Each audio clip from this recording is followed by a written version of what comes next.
Vers la vraie guerre à l'est de la RDC entre les FARDC et l'armée rwandaise, les avions des chasse des FARDC ont essuyé des tirs des missiles rwandais et des Sukhoi a été touché à un réacteur. Dans l'entretemps, les FARDC ont récupéré Kishiché et Bambo ce mardi à l'issue des combats contre les terroristes M23 RDF. Processus d'enrôlement et d'identification des électeurs. Le lancement de la deuxième ère intervient ce 25 janvier. Le Premier ministre Jean-Michel Samaloukonde est arrivé ce mardi à Lubumbashi dans le Haut-Katanga. Quant à ce. En Ukraine, 9 membres du gouvernement viennent d'être démis de leurs fonctions après un scandale de corruption présumé dans l'armée. L'annonce a été faite ce mardi par le gouvernement. Nouveau journal sur Télé 50, bienvenue à tous. D'abord, cette bonne nouvelle. Au front militaire contre l'agression rwandaise, les FARDC ont récupéré Kishiché et Bambo ce mardi après-midi à l'issue des combats contre les terroristes M23 RDF. L'ennemi aurait enregistré plusieurs pertes humaines dans ce rang, selon quelques témoins de la société civile.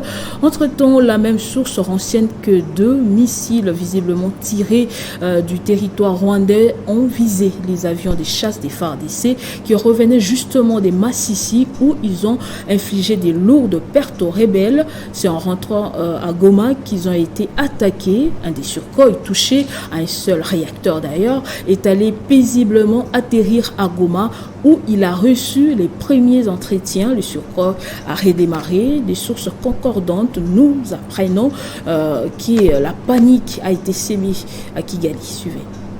Mardi 24 janvier, peu après 16h, Goma assiste à une scène digne d'un film hollywoodien sur son espace aérien.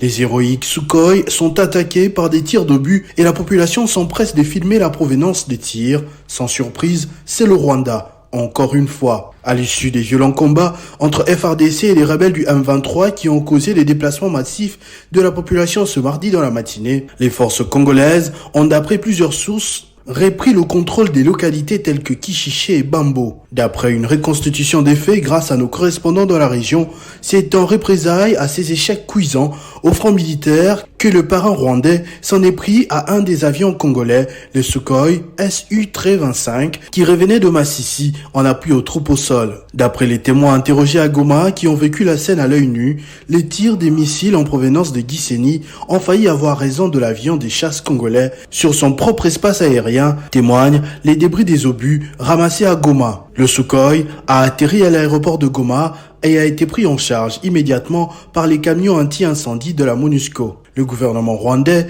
n'a pas nié, bien au contraire, il rejette la faute sur la RDC qu'il accuse d'agresser son territoire. Plusieurs réactions à chaud, dont des élus de la République tels que Juvenal Monubo, affirment qu'il s'agit ni plus ni moins d'une déclaration de guerre qui mérite une réponse sans équivoque. Depuis plusieurs mois, Kigali nie catégoriquement son implication dans l'agression que subit la RDC par des rebelles du M23. Seulement, cela n'empêche pas son président Paul Kagame de jouer le rôle de son porte-parole dans le concert de nations ou comme aujourd'hui, de leur venir en aide en plein jour quand ils sont au pied du mur.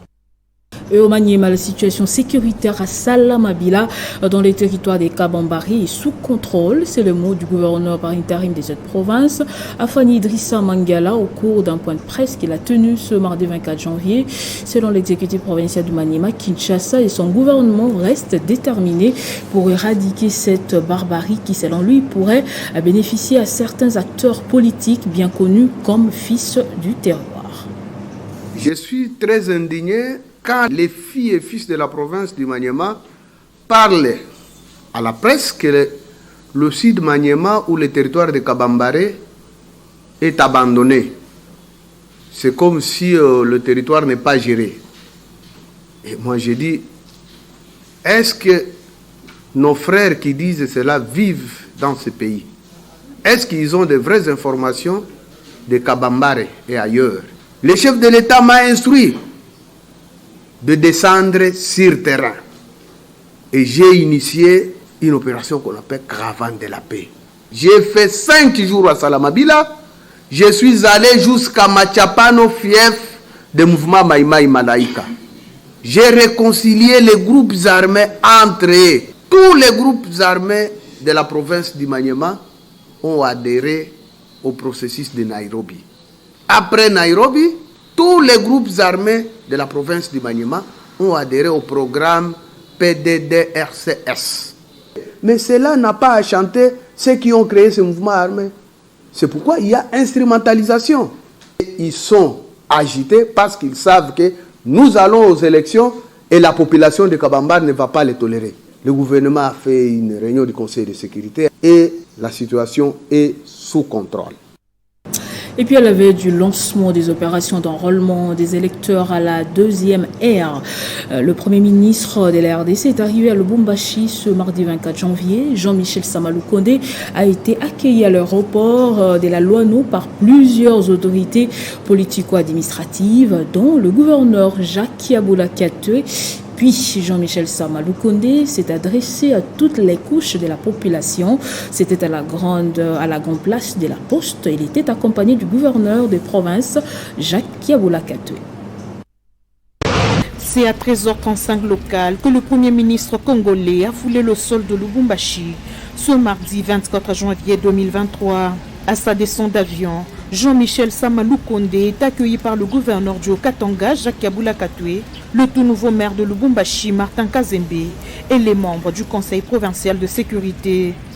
Le chef du gouvernement séjourne à Lubumbashi dans le cadre de la sensibilisation de la population à l'enrôlement des électeurs. Nous devons sensibiliser à l'appropriation du processus électoral. Et comme sera lancé dès demain dans cette deuxième zone l'enrôlement et l'identification de notre population, ça sera une occasion pour moi et avec toutes les autorités locales faire cet appel justement à cette appropriation au processus électoral.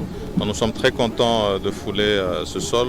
Le chef du gouvernement a reçu les honneurs de la police nationale congolaise avant de saluer les députés provinciaux, le vice-gouverneur, les ministres provinciaux, les membres du cabinet du gouverneur, les autorités municipales, ainsi que les membres des partis politiques et associations de l'Union sacrée.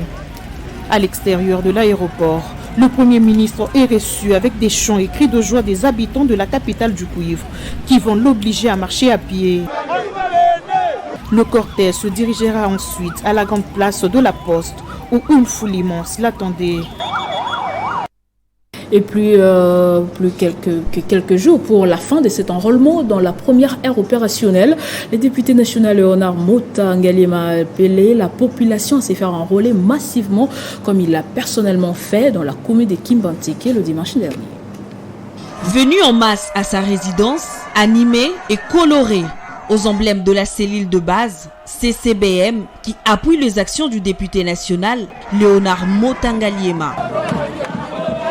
Un nombre important de personnes aux couleurs de la structure de base des Mota l'a accompagné pour remplir son devoir civique. C'est l'image qui frappe aux yeux au centre d'inscription le complexe scolaire Bikamois où Ulaï sa carte. Ce cadre de CCBM n'a pas manqué d'inviter la population de sa circonscription à se faire enrôler massivement pour faire un bon choix aux élections de décembre 2023. Je suis venu m'enrôler. J'ai ma carte électeur, ça veut dire je vais choisir mon président, mon député national, mon député provincial et les autres. Je demande également à toute la population de Tchangou de faire la même chose. Le train étant déjà en marche pour le scrutin de 2023, rien ne pourra stopper le processus en cours, estime Léonard Mota-Ngaliema. Il faut vous faire enrôler et avoir votre carte électeur pour prétendre voter les candidats de votre choix. En somme, il sensibilise la population à s'enrôler sur toute l'étendue de la RDC. Et pour accomplir son devoir civique, Philippe Moulenga, le président de l'ONG Kiabola Lipa et membre du parti politique CDR du ministre Jean-Lucien Boussa, accompagné de la population, ont pris d'assaut le centre d'enrôlement situé dans l'enceinte de l'Institut Saint-Baudouin dans la commune des Barombo où il a obtenu sa carte d'électeur.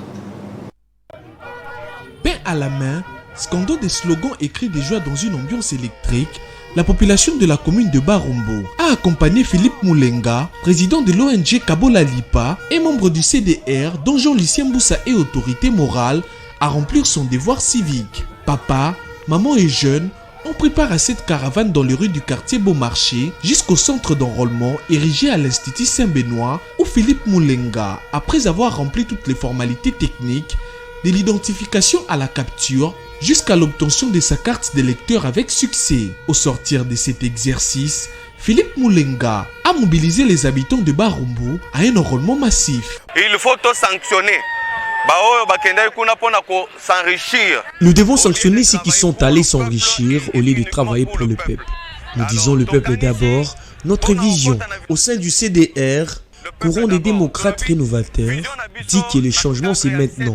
Pour aboutir à ces changements, nous devons avoir des cartes d'électeurs pour augmenter le nombre des élus dans la commune de Barumbu et changer les choses.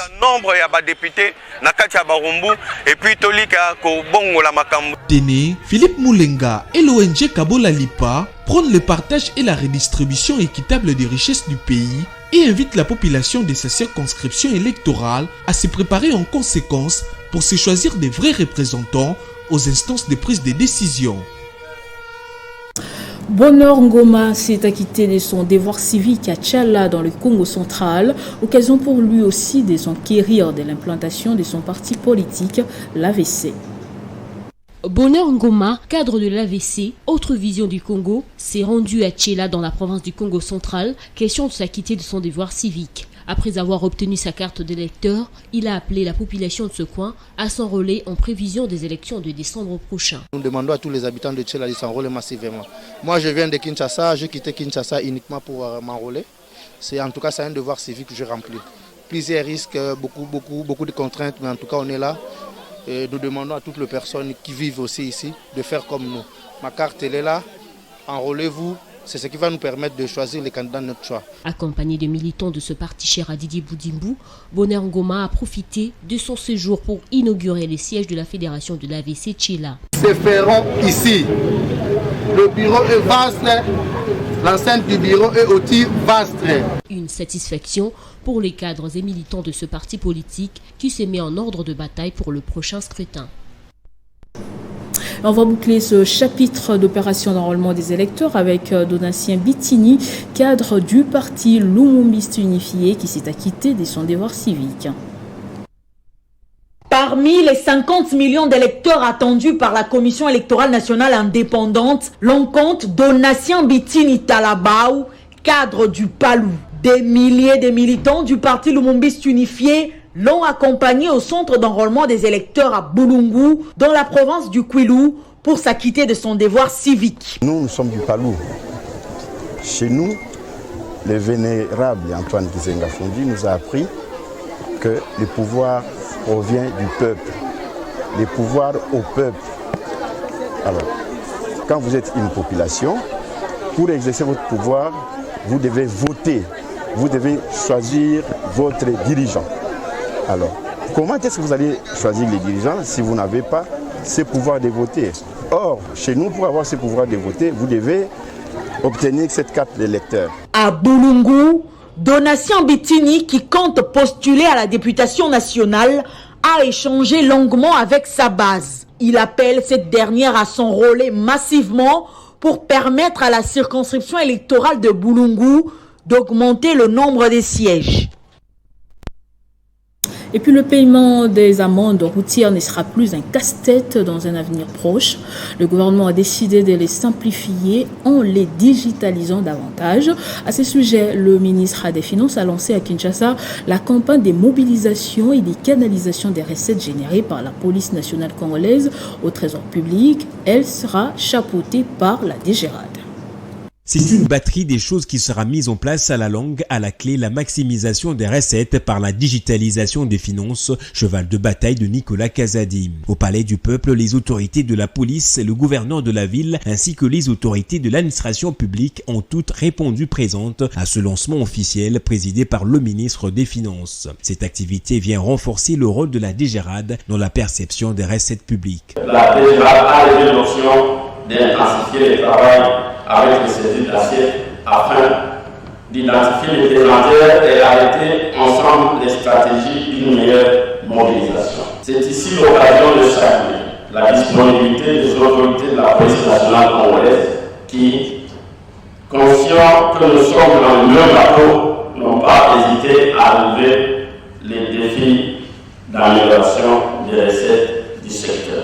Plusieurs nouveautés sont annoncées, notamment le paiement des amendes routières à la banque sur la base des notes de perception de la DGRAD, le déploiement progressif d'une unité de la DGRAD au sein de la police nationale congolaise, ainsi que l'installation des caméras de télédétection. Le renforcement au sein des différents centres d'ordonnancement de la police nationale congolaise du déploiement de la DGRAD pour la digitalisation de la procédure de la collecte des recettes non fiscales en cours. Le ministre des Finances a par ailleurs promis d'améliorer les conditions de vie des policiers, particulièrement à travers une rétribution au prorata de la production, et cela en toute transparence. Les leaders politiques et communautaires de la Grande Orientale, notamment les provinces issues de l'ancienne province orientale, donc la Tchopo, les Owele, les Bawele et l'Ituri, se sont réunis le samedi dernier à Kinshasa. Cette rencontre s'est soldée sur une grande déclaration. Dans ce journal, nous recevons le professeur Patrick Matata. Bonsoir. Bonsoir, madame. Vous avez été le modérateur de cette activité, monsieur Patrick. Quelles sont les grandes résolutions de votre rencontre à Kinshasa? Merci, madame. En effet, les leaders politiques et communautaires de la Grande Orientale se sont réunis le samedi 21 janvier à Kinshasa, à l'hôtel Béatrice, pour statuer sur l'actualité politique. À l'issue de cette rencontre, il a été décidé, premièrement, de soutenir la candidature de son Excellence Félix-Antoine Tshisekedi Tshilombo pour sa réélection lors des élections générales de décembre prochain. Pour y arriver, les leaders politiques et communautaires de la Grande Orientale ont examiné la mission du président de la République, qui est appelé à assurer notamment la garantie de l'intégrité territoriale de la souveraineté nationale. Nous avons constaté par rapport à la situation d'insécurité qui prévaut à l'est de la République que le chef de l'État s'implique assidûment pour que cette situation soit résolue. Il a clairement dénoncé notre agresseur qui est le Rwanda et tous ses supplétifs. Il a, à travers une diplomatie agissante, attaqué tous les fronts pour que nous puissions avoir la paix. Successivement, on a également demandé à ce que les leaders de l'espace grand oriental, qui ont des partis politiques, puissent faire rayonner ces partis politiques, qu'ils convergent ensemble en formant des regroupements politiques afin de gagner les élections, notamment au niveau des législatives. Il a également été demandé à nos populations de s'enrôler massivement pour peser sur l'échiquier national. Pour y arriver, nous avons certaines zones en conflit, notamment l'Ituri. Il est demandé humblement à nos frères et sœurs qui ont pris les armes à déposer les armes et à s'engager dans le processus de paix. Nous avons également demandé lors de cette rencontre à ce qu'il y ait une table ronde d'évaluation de l'état de siège en cours afin d'en tirer toutes les conséquences pour améliorer la situation sécuritaire dans cette partie en fait de la République. Par ailleurs, nous connaissons la situation des éleveurs Mboro qui circulent dans notre espace. Nous demandons que ces éleveurs soient rapatriés chez eux.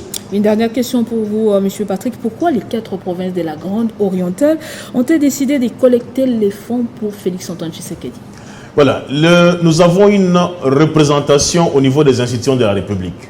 Bien que nous sollicitons l'augmentation de notre quota de représentation au niveau des institutions de la République, nous avons quand même des personnalités qui sont dans les institutions de la République. Nous pouvons prendre les 2 questeurs des deux chambres du Parlement. Madame l'honorable Carole Aguito au Sénat et Madame Angèle Tabou à l'Assemblée nationale. Nous avons Madame vice-premier ministre, ministre de l'Environnement, en personne de Madame Eve Bazaïba. Nous avons donc des cadres au niveau des institutions et nous ne pouvons pas manquer les moyens à mettre dans le panier pour soutenir les chefs de l'État dans les actes. C'est pour cela qu'on a lancé cette campagne. En plus des personnalités politiques, les chefs coutumiers et les autres sont venus pour témoigner l'attachement au chef de l'État. Monsieur Patrick Matata, je rappelle que vous êtes professeur à l'université de Kisangani. Vous avez été le modérateur de cette rencontre. Merci d'avoir répondu à notre invitation. C'est moi qui vous remercie. Autre chose, 2 mois après leur installation, les membres du conseil d'administration de l'autorité de l'aviation civile AAC ont échangé ce mardi 24 janvier avec le ministre par intérim des Transports, Voies, des Communications et des Enclavements, Marc Ekila Likombo. La délégation de l'AAC, conduite par son PCA Désiré Mouala, avec dans sa suite la DG par intérim Natacha Bolombo, a d'abord présenté ses civilités au ministre de la tutelle avant de lui faire part des préoccupations touchant le secteur de l'aviation civile congolaise. La délégation de l'AAC, conduite par son PCA Désiré Mouala avec sa suite, la DGAI, Natacha Bolombo, a d'abord présenté ses civilités au ministre du tutelle avant de lui faire part des préoccupations touchant les secteurs de l'aviation civile congolaise et plus particulièrement fonctionnement de cette entreprise publique. Le ministre intérimaire des Transports, Marc Ekila, a de son côté assuré son accompagnement à ses hôtes. Le ministre a émis le vœu d'organiser les états généraux du secteur des transports en RDC pour en finir avec la problématique de la mobilité dans ces pays continents. Un véhicule va soumettre prochainement au Conseil des ministres pour approbation dans la même optique. Marc Ekila s'est entretenu avec les sénateurs Denis Kambaï, coordonnateur des sénateurs de l'Union sacrée de la nation de l'espace Grand Kasaï, accompagné du DG AI de Congo Airways, Jean-Claude Moubenga. Denis Kambaï est venu plaider auprès du ministre intérimaire des Transports pour redynamiser les trafics aériens dans les Grands Kasaï, très enclavés. Comme vous le savez, je suis venu rencontrer son Excellence Monsieur le ministre des Transports pour échanger avec lui sur des questions qui touchent à la population de l'espace du Grand Kasaï. Nous sommes pendant la période de l'enrôlement et pour arriver au Kasaï, vu l'enclavement de cet espace, nous ne pouvons arriver au Kasaï que par avion. Denis Kambaï a salué l'attention lui accordée par les ministres. Le ministre a été attentif à ce que nous avons échangé en ce qui concerne son compartiment de décision. Il va prendre ses responsabilités. Il a par ailleurs invité les différents ministres sectoriels à emboîter les pas pour revitaliser les transports aériens dans l'espace Grand Kasaï. J'étais aux oubliettes depuis l'indépendance, l'avenue Kikwit, longue de 3,5 km. Les travaux de sa réhabilitation et de son élargissement évoluent malgré certaines difficultés, notamment le marécage et la présence des câbles de la SNEL. Ces travaux s'inscrivent dans le cadre du programme du gouverneur Gentini Ngobila qui tient à faciliter la mobilité intercommunale des Quinois afin de booster le développement économique à travers les échanges commerciaux. De retour au pays, le chef de l'exécutif provincial de Kinshasa, Gentini Ngobila, a mis à profit son week-end pour se faire une idée sur l'évolution des travaux de construction de l'avenue Kikwit. Sur place, les ingénieurs ont déjà terminé les grands travaux. Il ne reste que les travaux de finissage de ce pont qui sépare les communes de Ngaba et Lemba. Satisfait du travail exécuté par la société Safrimex, le gouverneur de la ville de Kinshasa revient sur ses grandes réalisations. Depuis notre accession au pouvoir à la tête de la ville, nous avons construit beaucoup de routes, non seulement de routes, mais également de ponts. Je venais de parler tout à l'heure de ce pont qui n'a pas encore de nom. Bientôt, il aura un nom. Et les grosses œuvres sont terminées. Il ne reste plus qu'à mettre les tabliers. Et ensuite, la rampe pour pouvoir accéder sur le pont. Et ensuite, nous allons pouvoir inaugurer le pont d'ici 3 mois. En dehors de cela, nous avons construit d'autres ponts aussi. Vous avez vu le pont Bongolo, qui sont toujours les travaux de la ville. Et il y a d'autres ponts du côté de Kaluka aussi, vous avez vu. Les ponts sont nombreux. Et comme j'ai toujours dit, avant mon avènement à la tête de la ville, il n'y a aucun gouverneur qui avait construit, ne serait qu'un seul kilomètre de route terminée. Il n'y a aucun gouverneur qui avait construit un pont. La modernisation de l'avenue Kikwit va relier près de 5 communes, à savoir Limete, Makala, Ngaba, Kalamou et Ngiringiri. Direction le Lolaba, la gouverneure a poursuivi avec sa série d'échanges de vœux avec différentes couches de ses administrés. Après les épouses des militaires et policiers, Fifi Masuka Saini a communié avec un échantillon des femmes des confessions religieuses des Colosi.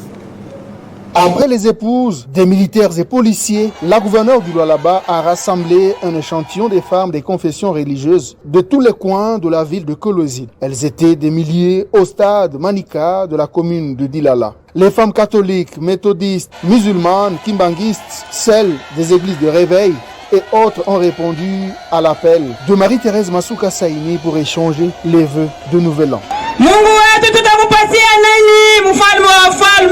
S'en est suivi l'adresse de la chef de l'exécutif provincial qui s'est apaisantie sur le soutien moral et spirituel aux forces armées de la RDC et au président Tshisekedi qui ne faiblit pas dans son combat contre l'agression rwandaise dans la partie est de la RDC. Thérèse Masuka Saini les a également appelés à se faire enrôler massivement afin de se choisir leurs dirigeants aux élections prochaines à tous les niveaux comme le souhaite le chef de l'État. Le 25, tout un enrôlement.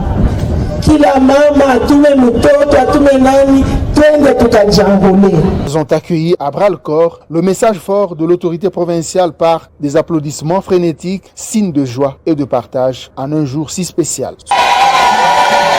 Sous une atmosphère d'adoration et de chants de louange à Dieu, Marie-Thérèse Masuka Saini n'a pas dérogé à son habitude de partage et de gestes d'affection en procédant personnellement à la remise d'épargne à chacune des participantes. On pouvait lire sur leur visage l'expression d'un sentiment de satisfaction.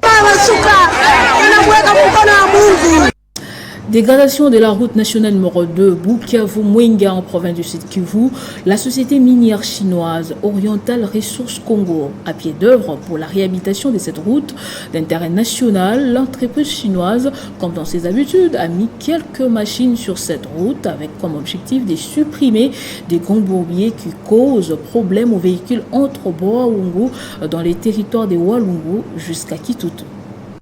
Le territoire de Mwenga connaît depuis quelques mois une situation économique déplorable. C'est la suite à l'inaccessibilité facile des véhicules causée par la dégradation avancée de la route nationale numéro 2 partant de la ville de Bukavu jusqu'à Kitutu. Plusieurs véhicules, camions, voitures, minibus, même de motos transportant de marchandises, à savoir des vivres et non-vivres, passent plusieurs jours sur ce tronçon routier long de moins de 200 km, embourbés dans plusieurs bourbiers, causant une rareté de ces produits de première nécessité sur le marché des Kasika, Kalambi, Mwenga, Kamituga, Kitutu et autres. Soucieux de cette situation et dans le but de faire face à cette situation déplorable, l'entreprise chinoise ORC, comme dans ses habitudes, a mis quelques machines sur cette route avec comme objectif de supprimer les grands bourbiers qui causent problème aux véhicules entre Boaoungu dans les territoires de Walungu jusqu'à Kitutu. Sentiment de satisfaction pour ces habitants du milieu et autres usagers qui n'ont pas caché leur joie. C'est grâce à cette entreprise ORC. On ne peut qu'encourager, mais néanmoins, ce n'est pas de leur responsabilité. Cette société a dernièrement réhabilité encore une fois cette route, ainsi que plusieurs ponts qui étaient également dans un état déplorable. Et c'est là, avant la suspension des activités minières. Dans cette partie de la province du Sud-Kivu, l'ORC s'investit également dans la construction et la réhabilitation de plusieurs bornes fontaines pour permettre à la population de consommer l'eau propre. La première phase est celle de Kabogué et Mitobo. Et dans le monde, je l'ai dit au sommaire, une série de démissions vient d'être enregistrée en Ukraine. 5 gouverneurs et 4 vice-ministres démis de leurs fonctions après un scandale de corruption présumé dans l'armée, annonce faite ce mardi par le gouvernement. Héritier Tamboa. C'est un scandale qui fait grand bruit en Ukraine. Plusieurs hauts responsables ukrainiens ont annoncé ce mardi leur démission après des révélations de la presse sur des achats présumés des provisions pour l'armée à des prix gonflés, ont fait savoir les autorités en pleine évasion russe.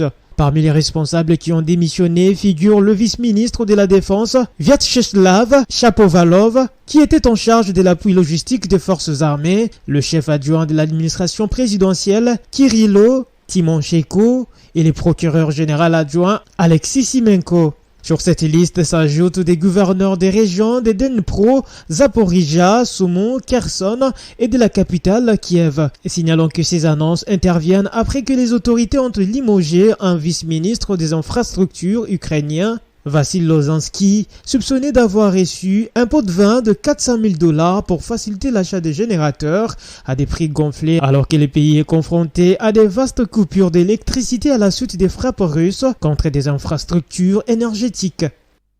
Et ce journal est terminé, place au rappel des titres. Vers la vraie guerre à l'est de la RDC entre les FARDC et l'armée rwandaise, les avions des chasses des FARDC ont essuyé des tirs des missiles rwandais. Un des surcoûts a été touché à un réacteur. Dans l'entretemps, les FARDC ont récupéré Kishiché et Bambo ce mardi à l'issue des combats contre les terroristes en 23 RDF. Processus d'enrôlement et d'identification des électeurs. Le lancement de la deuxième ère intervient ce 25 janvier. Le Premier ministre Jean-Michel Sama Lukonde est arrivé ce mardi à Lubumbashi dans les Haut-Katanga. Quant à ce en Ukraine, 9 membres du gouvernement viennent d'être démis de leurs fonctions après un scandale de corruption présumée dans l'armée. L'annonce a été faite ce mardi par le gouvernement. Merci de nous avoir suivis de partout. L'information reste en continu et en temps réel sur votre télévision.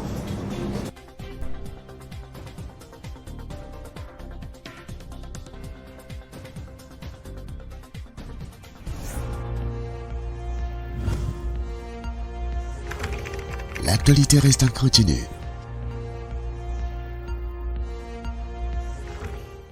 La Direction générale des impôts rappelle aux petites entreprises dont le chiffre d'affaires annuel réalisé se situe entre 10 000 et 80 000 de francs congolais et relevant de la gestion des centres d'impôts synthétiques installés sur toute l'étendue du territoire national que l'échéance des paiements de la quotité des 60% de l'impôt sur les bénéfices et profits à leur charge pour l'exercice fiscal 2022, revenu 2022 intervient le 31 janvier 2023. Il est rappelé que cette quotité de 60% est calculée sur le montant de l'impôt sur les bénéfices et profits dont le taux est fixé à 1% du chiffre d'affaires déclaré de l'année 2022 s'agissant des activités des ventes ou à 2% du chiffre d'affaires déclaré de la même période pour ce qui est des activités des prestations des services.